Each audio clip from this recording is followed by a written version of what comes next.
As a CNN panelist, Stacey Schneider is an attorney. She breaks down why you cannot invade churches. And then Lee McGowan, a popular leftist podcaster, responds with a bunch of non sequiturs in a very desperate plea to try to get the upper hand here politically. Let's play this cut. One, please. Thank you. I just found out that their pastor of the church is a high-ranking ICE official. If you are more upset about a group of people storming in and chanting in a church than you are about a civilian being shot in her own car in her own neighborhood, then I think we've lost the plot here. I agree with you that the way the government has executed their entire business in Minneapolis has been disgraceful and frankly un-American, the way they're behaving. But ICE is law enforcement. They do have rights to be in certain places at certain times. You have the right to free speech. But the manner and place of your speech can be controlled and is controlled by First Amendment guidelines and case law.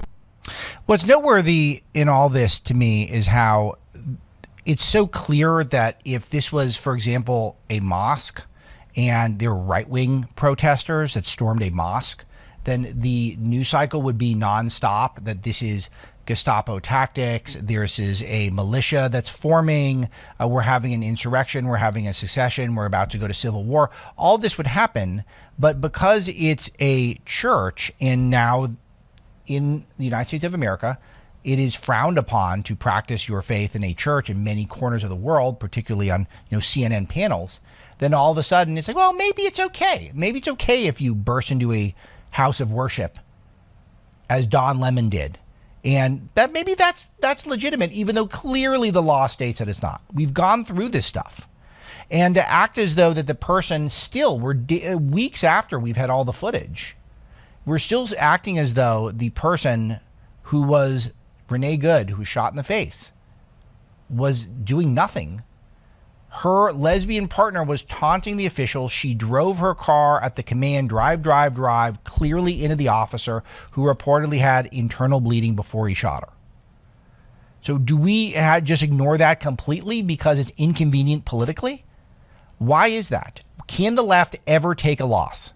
Can they ever see an issue and think, you know what, actually, we did not get this one right. Don Lemon is not some virtuous guy, and we should all go to bat for him. We should all defend him.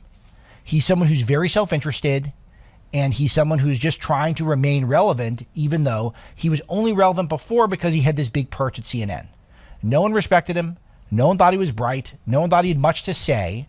And now he's trying to forge himself as some sort of a spokesperson for far left values online, which is a good pivot for him business-wise.